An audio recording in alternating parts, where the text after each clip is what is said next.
The humid Georgia air was heavy in the city of Duluth on September 12, 2023. Blue and red lights flickered across the front of a Korean sauna. At 10:50 p.m., officers arrived to the parking lot of Jeju Sauna, a Korean bathhouse located at 3555 Gwinnett Place Drive. The call had come in less than a half hour earlier from a man named Emmanuel Rosado, who stood, visibly shaken by what he had seen. Mr. Rosado was the father of Eric Hyun, a name officers would come to know well in the hours ahead. Mr. Rosado explained that earlier that morning around 9 a.m., his son had reached out to him pleading for help.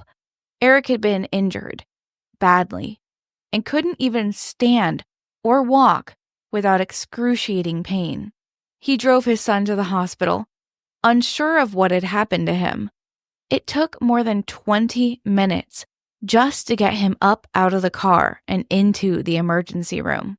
But the police were not here for Eric's well-being. It was in the hours following the hospital visit that led Mr. Rosado back to the car.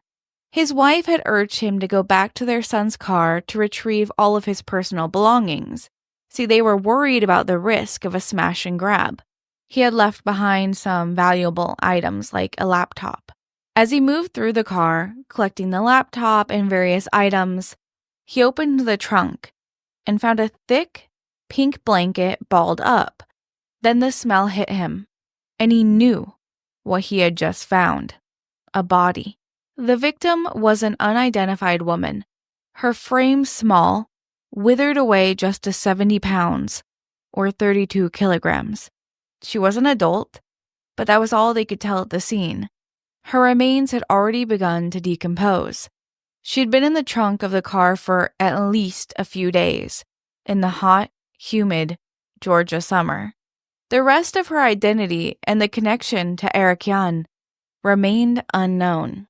Welcome to Korean True Crime with me, your host, Mimi Mizuko. Thank you to my patrons for making this show possible. If you would also like to support the show, you can find us on Patreon. You can also find merch like hoodies. Following the show wherever you listen helps a lot. I appreciate feedback and reviews as well. Lastly, you can join us on Discord for movie nights and just hanging out. Links should be in the description. Warning: today's episode will contain discussions about religious abuse. Listener discretion is advised.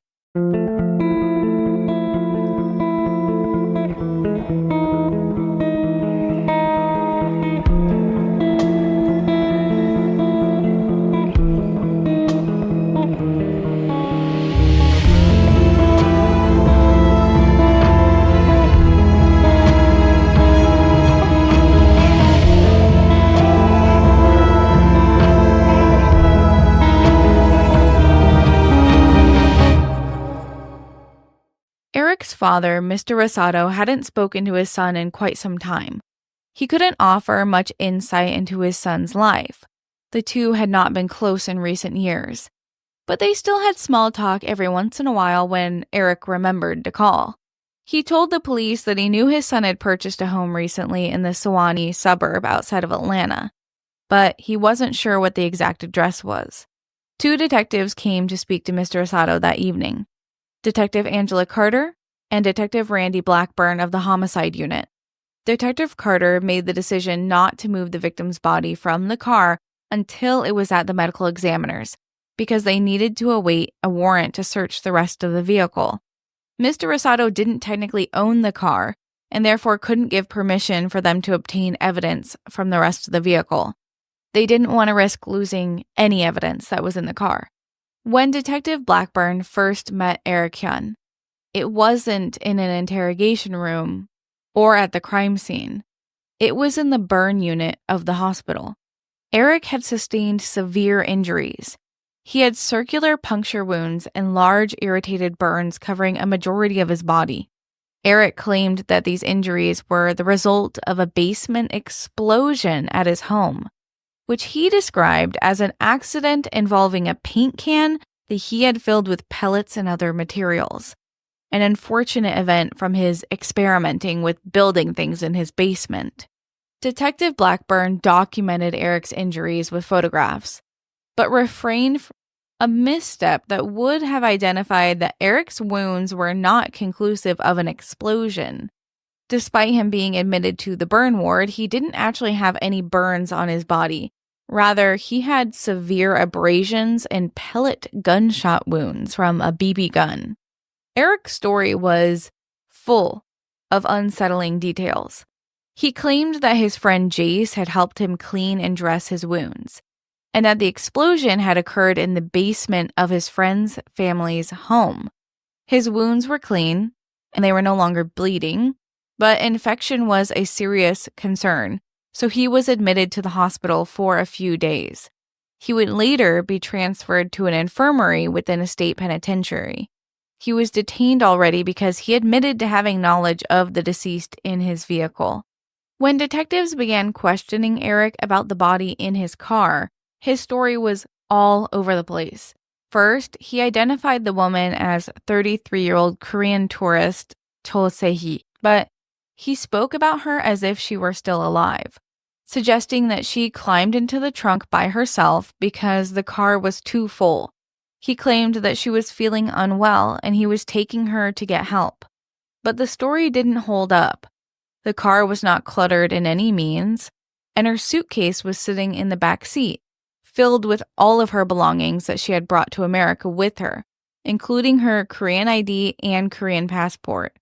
Even though he identified the woman in the trunk, they still needed confirmation that the woman and the ID were the same person. So fingerprints were taken at the medical examiner's office and sent to the Korean consulate to await identification. It didn't take long until the Korean authorities confirmed that the deceased woman was indeed Se-hee Cho, who he was talking about. Eric's story about Se-hee entering the trunk on her own really didn't match what they found.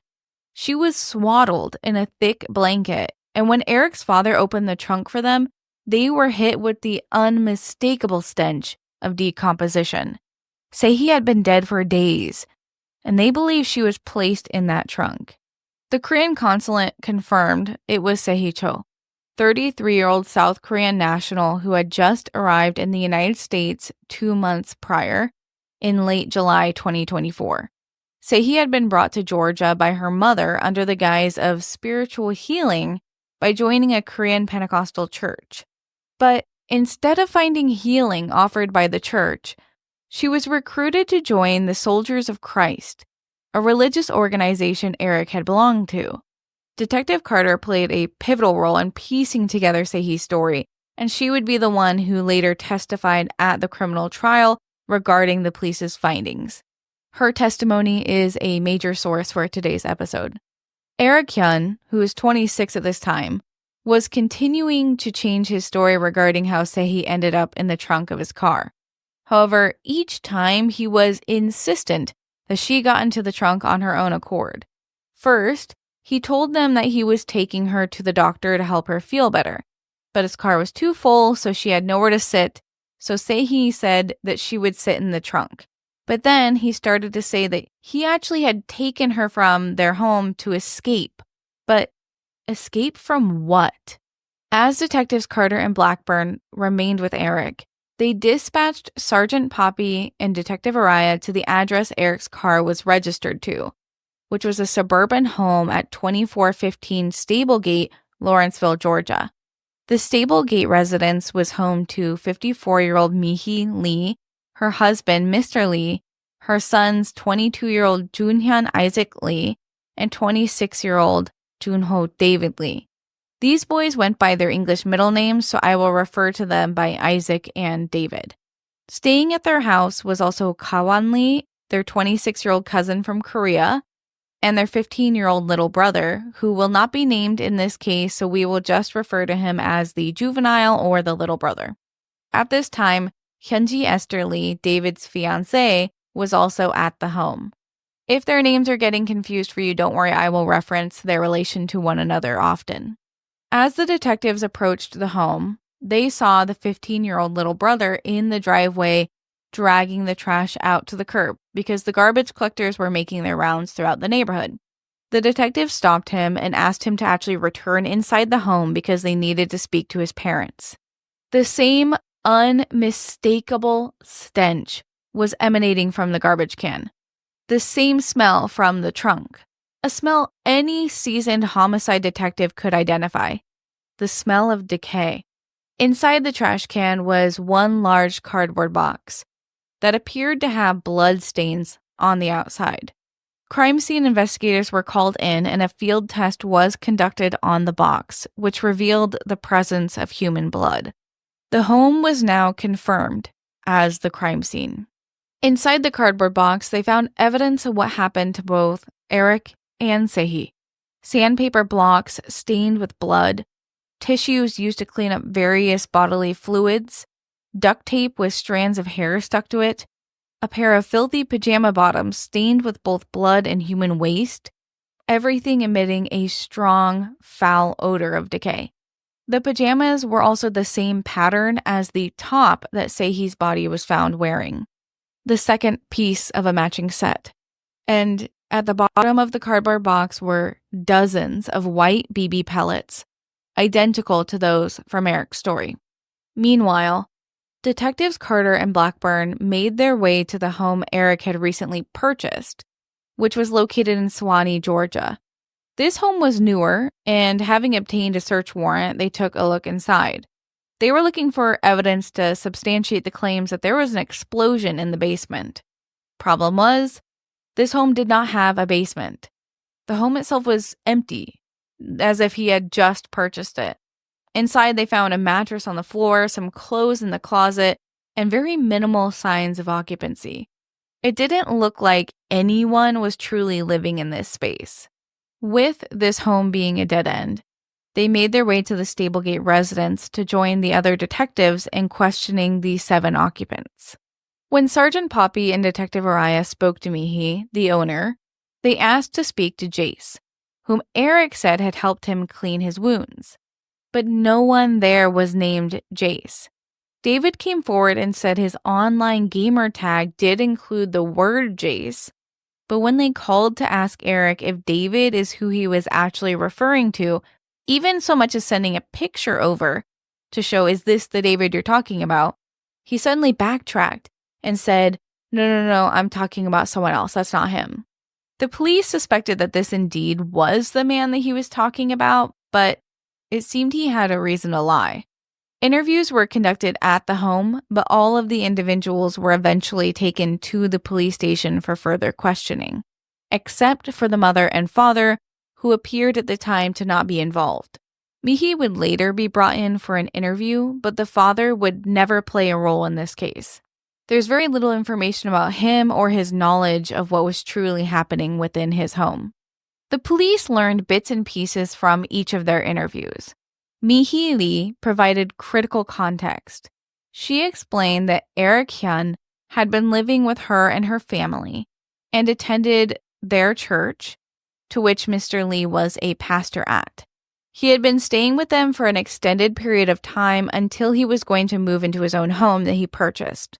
The police showed a picture of Sehi's ID, which was found in a suitcase in the backseat of Eric's sedan. They asked her, "Do you recognize this woman?"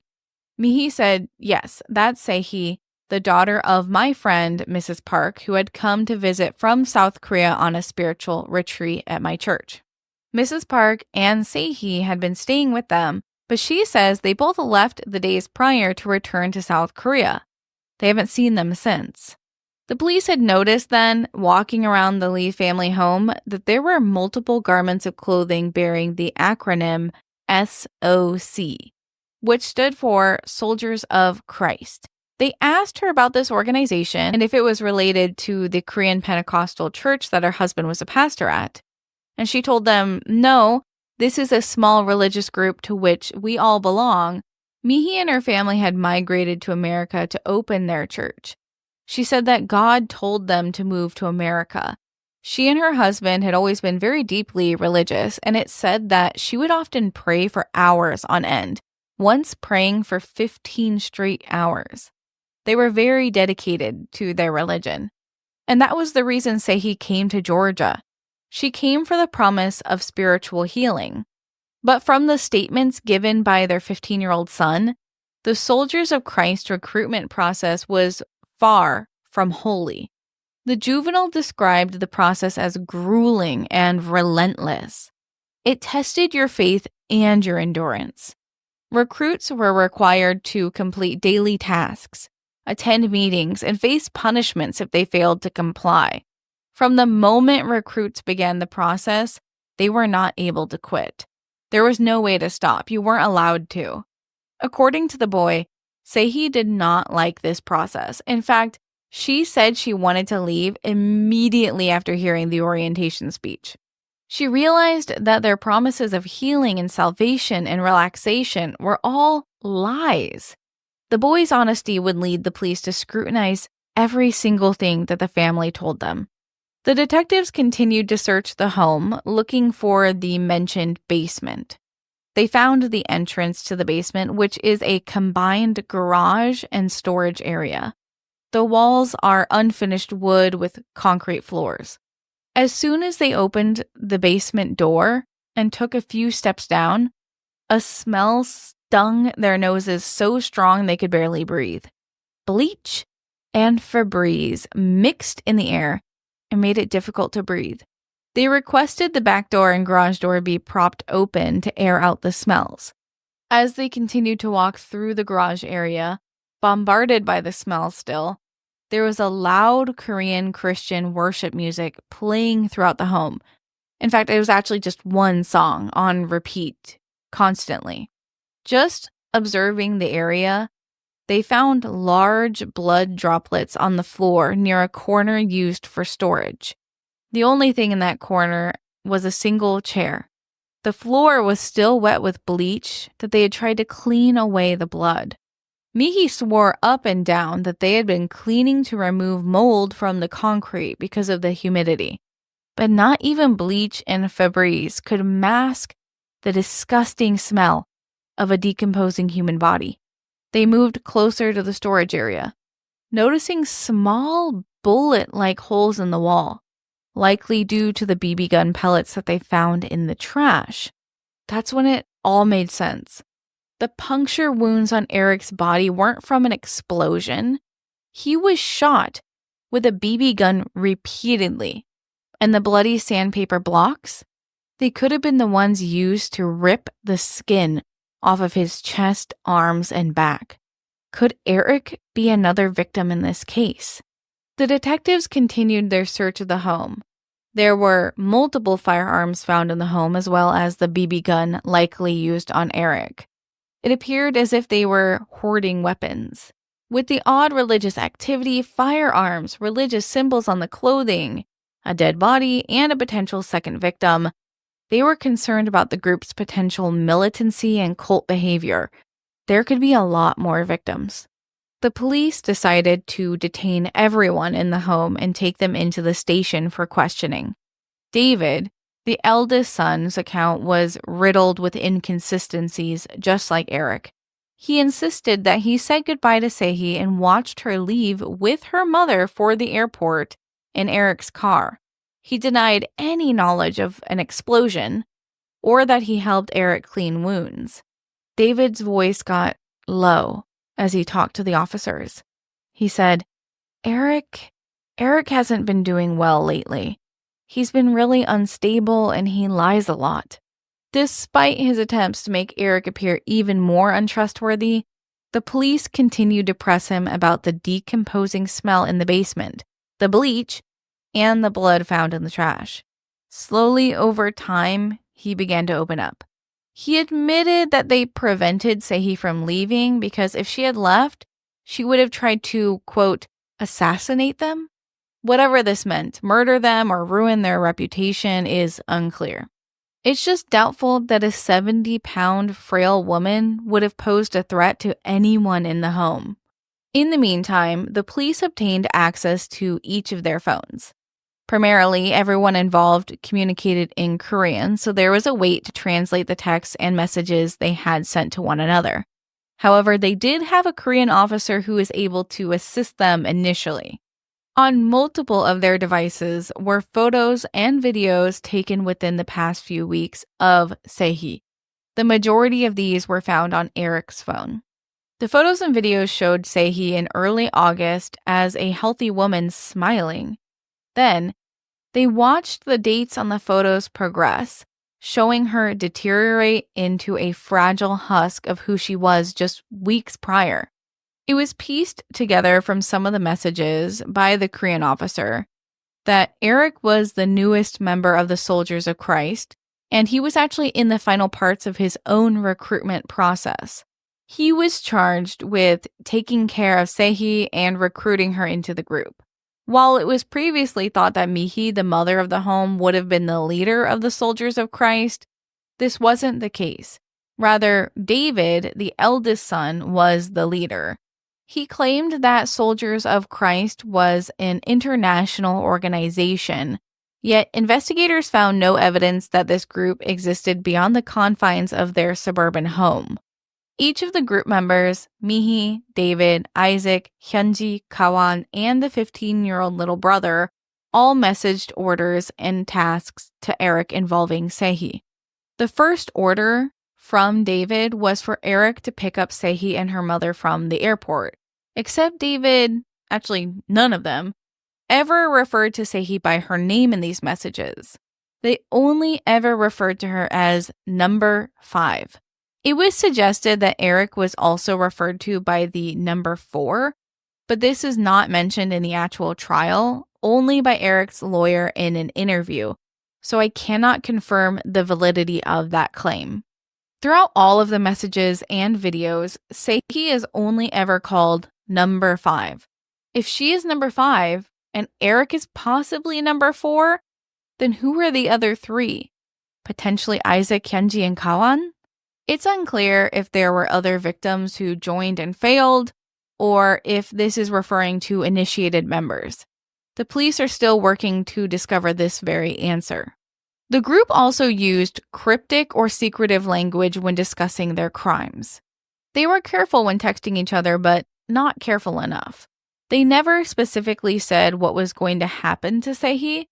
It was always a task or assignment or initiation.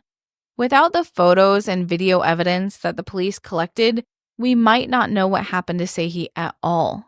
In the first text regarding Saehee's tasks and assignments, Mihi messages Eric telling him to instruct Saehee that she is to immediately begin a long fast, meaning she is going to abstain from eating for a long period of time, perhaps weeks. Mihi also tells him that he needs to limit the amount of water that she's intaking. Saehee is allowed to use the bathroom twice a day, and that's the only time she is allowed out of the basement. It's likely that being told that she was going to begin this fast was the first red flag, and that's when she showed disinterest in joining the group. But like the 15-year-old brother said, no one is allowed to leave once the initiation has begun. David and Mihi would continue to message Eric telling him when he needed to be in the basement to make sure that Saehee was quiet. So anyone visiting the home, like her and her husband's congregants, contractors, or anyone else, wouldn't hear Saehee.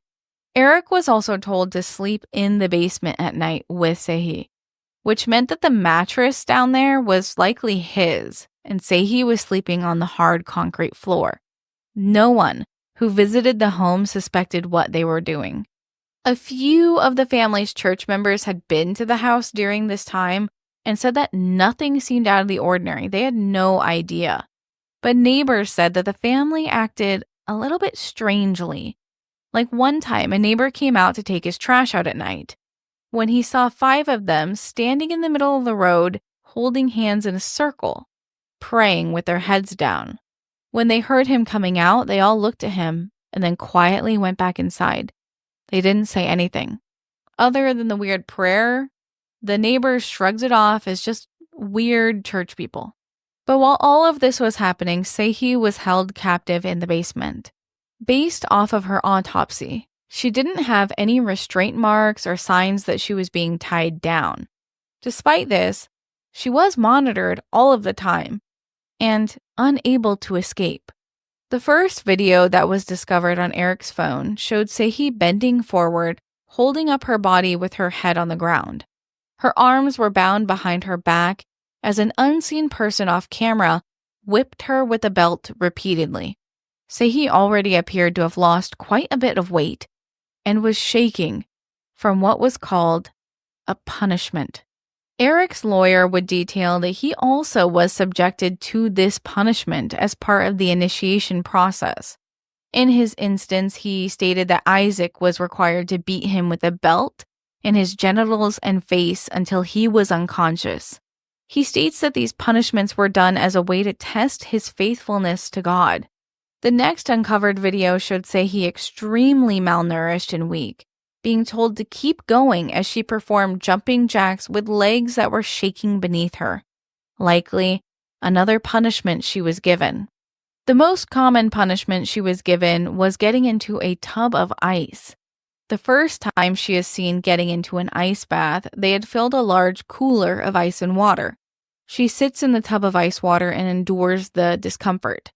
Then days later, they had made an even larger tub they'd provided and filled it with ice and water once again.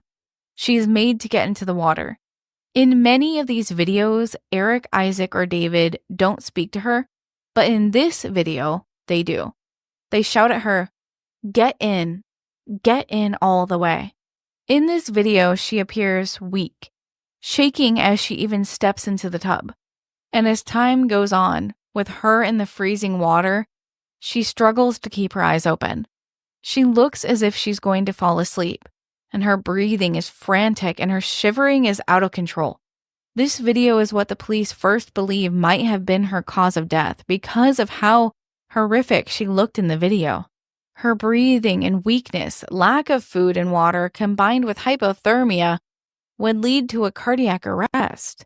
But the date on the video and photos showed that she survived a few days longer. It was surprising someone so malnourished and frail could have survived even another hour.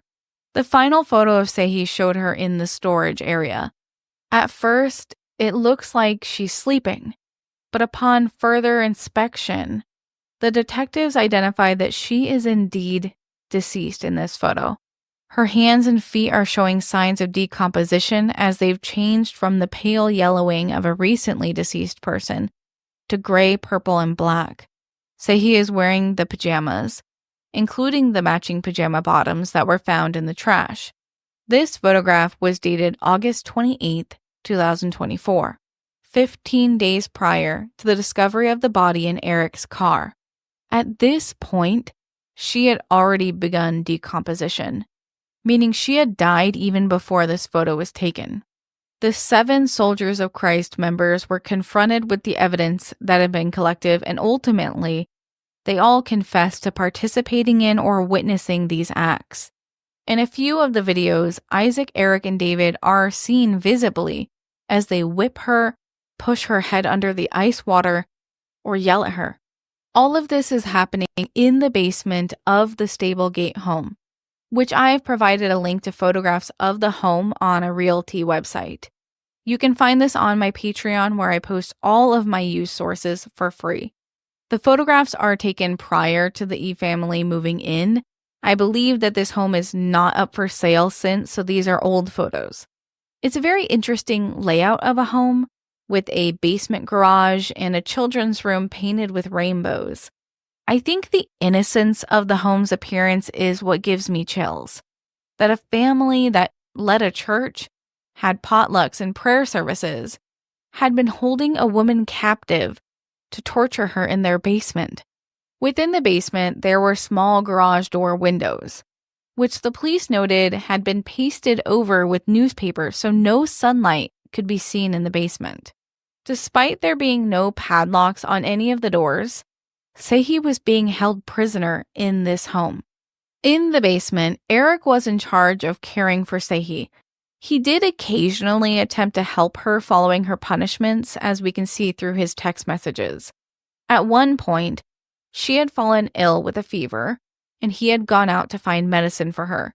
When he returned, Sehi was unable to take the medicine due to severe dehydration. She had difficulty swallowing because her throat was so dry. Eric messaged me asking, "What should I do?"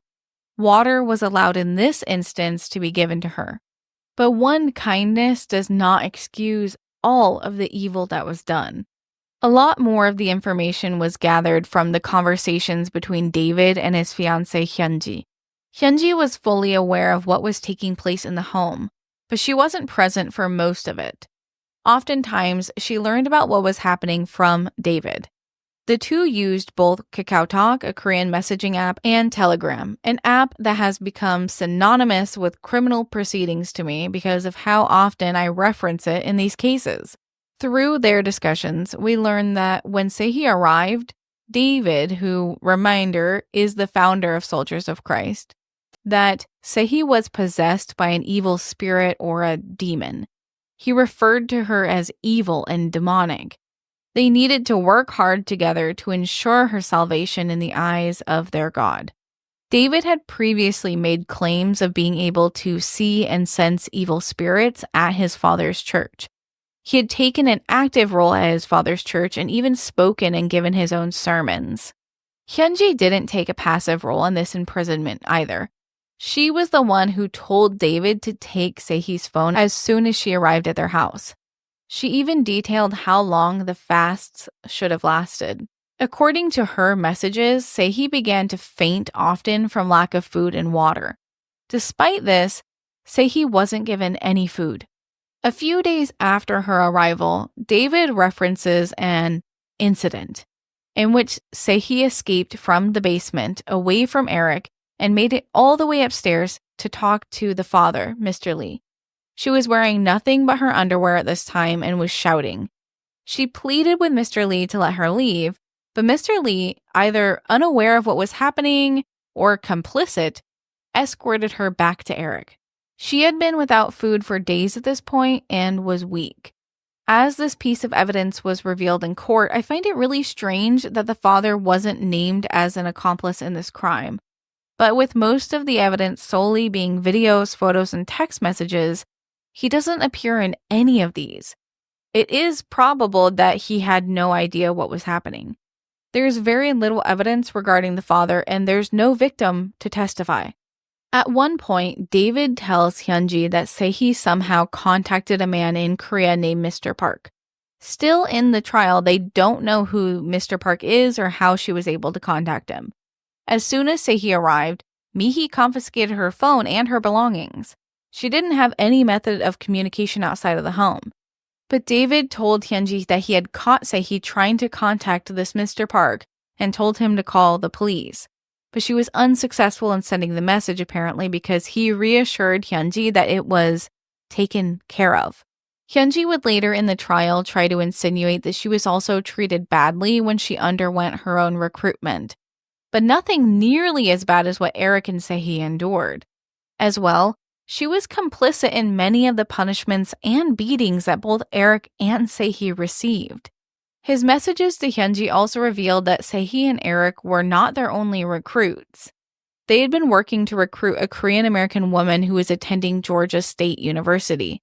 David had gone to meet her a few times even to discuss Soldiers of Christ, and she had plans to visit their church. Not the church in their basement, and not Mihi's church, but the church that they forced Eric into buying, the home in the Swanee suburb.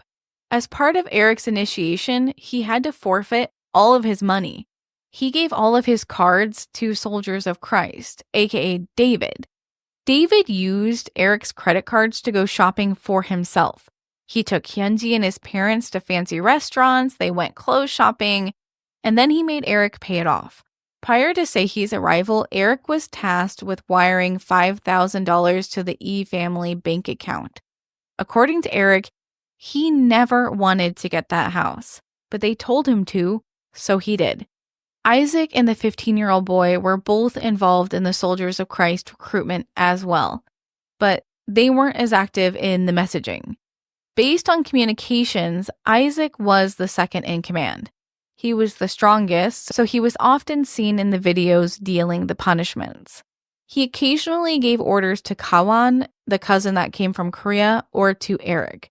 Kawan was also seen pushing Sehi's head under the ice water and shouting at her. He also dealt out some of the beatings, but for the most part, Kawan isn't referenced often. As far as Mihi and her husband, Mr. Lee, are involved, Mihi has been arrested for false imprisonment, but there's no evidence that she participated in beatings or tasks. She was not present in any of the videos, but admitted to holding Sehi captive in her own home. Mr. Lee has not been detained or arrested and isn't implicated in the trial. There's no evidence of his involvement, although this was surprising to me. Although this could change if any of the boys change their testimonies. He hasn't spoken much to the media, but he did state that on September 11th, it was David's birthday, so everyone got together to eat dinner at their house. This is the day prior to the discovery of the body.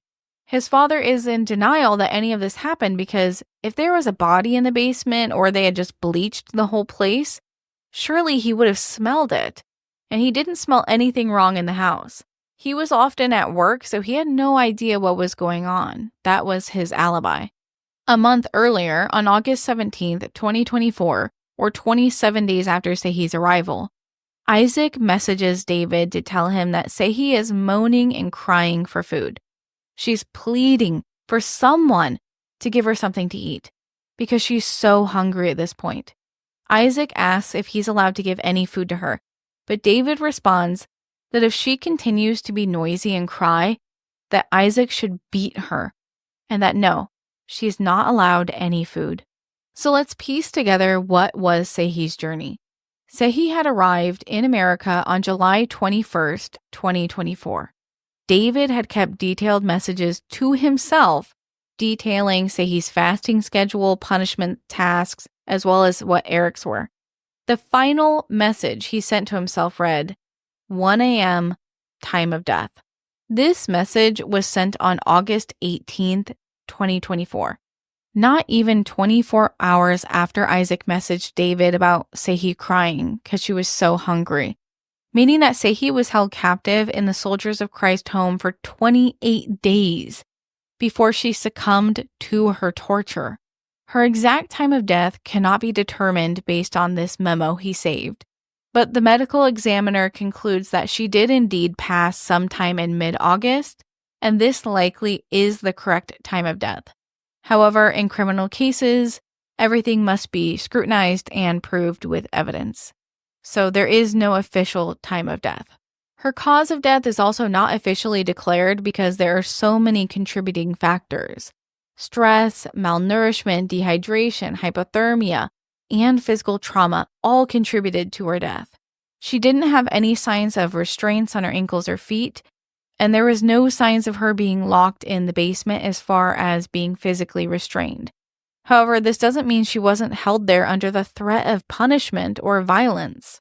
A main point brought up by the defense attorneys was that Sehi willingly joined the church. She came to America knowing she was joining their church, but there's no evidence to suggest that she knew the abuse that she would endure through the recruitment process. As for her cries for help from multiple of the captors, this shows that she had rescinded any consent she had given.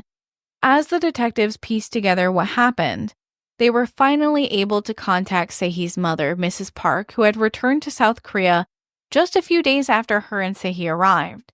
But why did she return without Sehi? Well, Mrs. Park told the detectives that she had known Mihi through church connections, and they had been talking recently about her troubles. Sehi had, in previous months, been sexually assaulted in South Korea. Following this violent attack, which resulted in no justice, she fell into a deep depression and had expressed suicidal thoughts. Her mother cared a lot about her and was very religious, so she asked Mihi for advice. Mihi was insistent that the two of them come to Georgia, visit the church, and they would offer Sehi a spiritual reawakening retreat. They would host Sehi at their house and care for her, give her a new beginning. Prior to leaving Korea, Sehi had visited a doctor for a normal checkup, and she was perfectly healthy. She was in the healthy weight range with no medical complaints. I say this because of how drastic her weight loss was and how drastic her health deteriorated over the next 28 days of her life.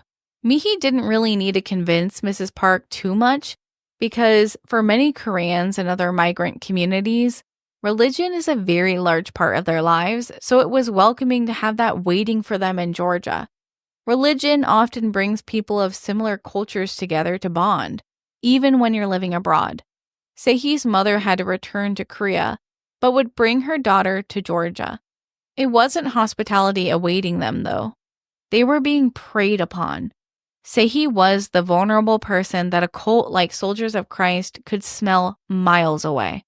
A person who had lost a will to live, lost their purpose, so they knew they could manipulate her. Mrs. Park, to show her gratefulness, sent the church a few $1,000s to reimburse the cost of caring for Sehi, which is exactly what the church wanted. They were in this for money. Within that time, Mihi detailed that Sehi would have limited contact so she could focus on her spirituality, which her mother didn't think too much of.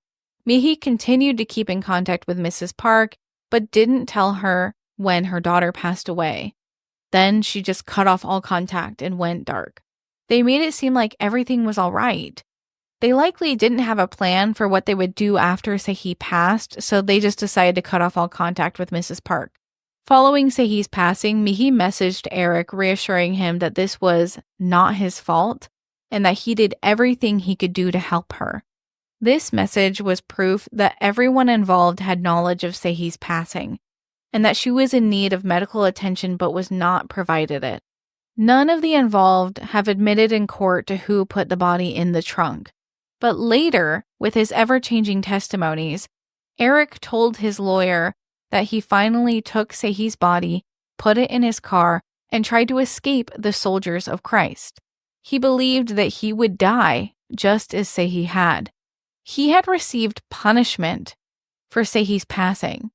The skin missing from large patches on his body from the sandpaper blocks and BB pellet gunshot wounds all over his body were proof of this. He was instructed, take care of the body. So it's unclear if he took the body and ran, or if he was merely caught with the body in the process of disposing of it. But either way, he needed to stop for medical attention for himself, and that's when all of this happened. The trial for this case remains ongoing, with sentencing anticipated later in 2025. As updates become available, I will share them on my social media platforms, and if possible, I'll incorporate them into this episode through editing. This case shows that there is a large overlap between gang initiation and cult indoctrination, both of which are maintained through fear and violence. Because Soldiers of Christ is being referred to as a small-time gang in the media rather than a cult because they had such limited numbers. According to the National Domestic Violence Hotline, spiritual abuse frequently involves religious leaders creating toxic environments that manipulate and control the followers. They use their authority to instill guilt and shame. In an earlier episode, we covered the Odaeang cult's tragic murder-suicide. We've explored how charismatic leaders can drive followers to commit extremes. These figures often demand unwavering loyalty and reshape the identities of these individuals to prioritize the group's goals above all else. This dependency on the group fosters obedience, making it easier for members to justify harmful actions in the name of a higher purpose. Religious cults frequently thrive on promises of acceptance and certainty, discouraging any independent thought whatsoever. By isolating members from outside influence, it undermines their personal relationships, it isolates them, and it creates this guilt for pursuing personal needs. This is how cults create control. This constant manipulation normalizes dangerous behaviors, like putting yourself through these punishments and tasks in the name of proving your faithfulness.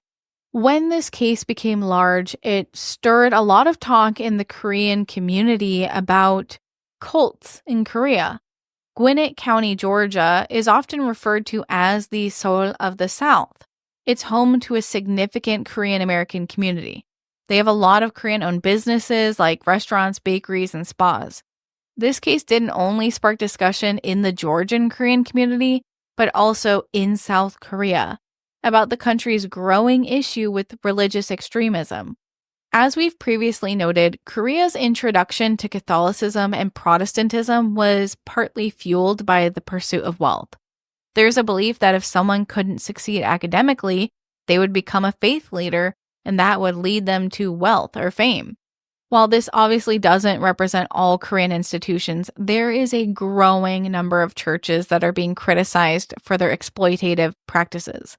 Some of the largest churches in Korea have mandatory tithing, and religious leaders are often known to lead political protests in Korea that go against them making money. As these issues continue to gain attention, I may explore other cases involving predatory religious cults in future episodes. It's always a really interesting part of society for me, so if you want to hear more about cult-type crimes, please let me know. As always, thank you for listening. Join us on Discord for free movie nights. Find my sources on Patreon, Quarterly Sticker Club on Patreon. You can get a Korean True Crime hoodie on Patreon now. Follow the show wherever you listen from. And finally, thank you to my patrons, Vixmac, Lala, William White, Jiwon Edwards, Nico, Elijah Hancock, Anomanom, Dr. Bob, Lumos, Emma Brown, David Defoya, Adriana, Pip, Dade512, Lisa, Veronica, Olive, Caitlin, Sharon Evans, Nicey, Breaker O'Day, Kitten Who, Astabach, Quilt00, and Kristen. 다음에 또 봐요. See you next time.